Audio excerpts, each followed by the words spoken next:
ثابت د شپه مې دقه شان روڼ کړه، ورځ مې دقه شان ویستمه. یا الله زما زوی را پیدا کړي. ډېره زیاته خفه ومه. مور مې رال د نشې ګولۍ هم راکړې خو خوب رال نه راتلو. خپل زوی وینم چې څنګه دی، دقه شان دی که څه چلې ورسره کړی دی.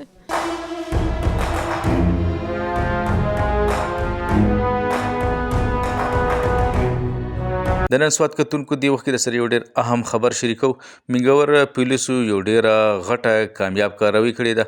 څنګه چې تاسو ته علم دی چې پرون د چینی بازار نه یو زنانه چې د یو ماشوم چې دی هغه اغوا کړی او د هغې د وجې نه ډېر لوی تشویش چې دی هغه په دغې بازار کې کم کاروباریان خلک چې دی په هغوی کې ورسره کم چې دغې بازار ته کم زنانه یا کم مور و پلار چې ځي هغوی ځان سره بچي بوځي هغوی کې ډېر زیات تشویش و. منګورې پولیس چې دی کاروایي کړې ده، دغه زنانې نیولې ده، ورسره هغه ماشومې چې دی هغوی د دې نه برآمد کړی دی.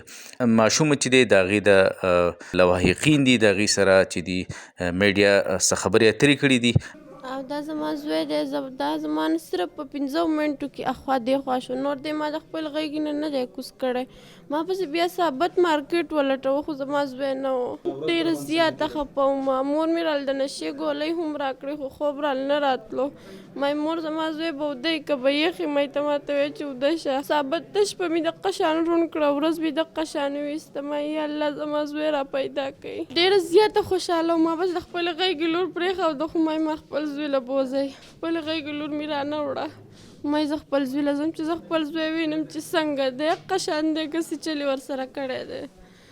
خو شکر الحمدلله زما زوی دقه شان دی. ډېر زیات دا خو د هغو په مهربانۍ دا کار وشو، که نه زموږ خو دونه وس چار نه رسېد چې موږ دومره کوشش کړی وی یا موږ له زموږ ماشوم چا داسې روغ رمټ راوړی. دا خو د پولیس په مهربانۍ دا هر څه شوي دي. زه د هغو ډېره شکریه ادا کوم. ډېر زیات احتیاط پکار دی، چېرته دې هم نه بوځي خپل بچي. خو هغه زمونږ انویسټیګیټرز دي، زمونږ چې کوم ټیکنیکل ټیم دی، ایس ایچ او صاحب دی، دی ورته کېناسته او هغه ټرای کې ولګو، هغه دغه یې وکړو او د هغې کیمرو نه فردر موږ ته د دې هغه ایگزیټ روټ او حتی کې د هغې د کور معلومات موږ ته وشو چې دغه کور دی او موږ ته بیا ورسره دغه ټرای کوم پته ولګېده چې د دې ښځې نوم چې کومه د اغواکاره ده، د ماشوم چې کومې زنانه اغوا کړې د هغې پشمینه نوم دی او په رانی باندې مشهوره ده.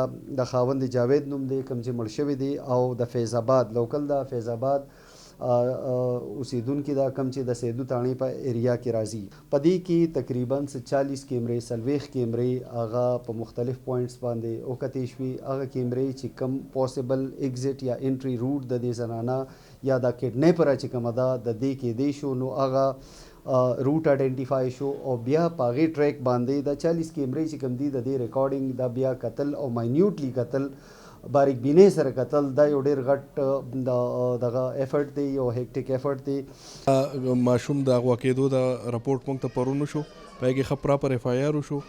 بیا په سی سی ټي وي په کیمرو په مدد سره موږ د سپاټ نه روان شو او هغې کامیابي ستاسو د مخې ده. کتونکو تاسو د دغې ماشوم د دغې کم چې د خپل خپلوان دي او لوایقین دي د هغوی خبرې واورېدې.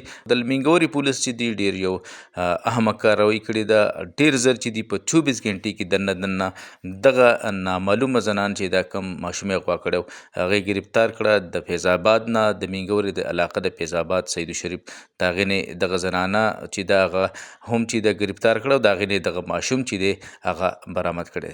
کتونکو دا د دې وخت تازه ترین نور اهم او مهم خبرونو لپاره ګورئ د نن سواد.